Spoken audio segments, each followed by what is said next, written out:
ایک صحابی کی بیگم نے پیغام بھیجا، یا رسول اللہ میرا خامل مر رہا ہے، کلمہ نہیں پڑھ رہا۔ صحابی ہو کے کلمہ نہیں پڑھ رہا، کمال، صحابی۔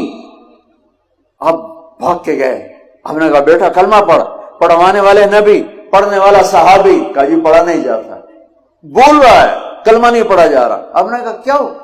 کہا جی بس پڑھا نہیں جاتا۔ آپ نے فرمایا اس کے والدین میں کون زندہ ہے؟ کہا جی ماں زندہ ہے۔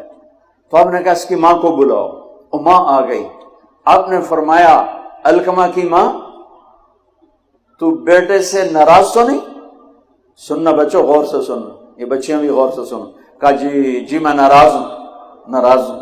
کہا تجھے کیا ناراضگی ہے؟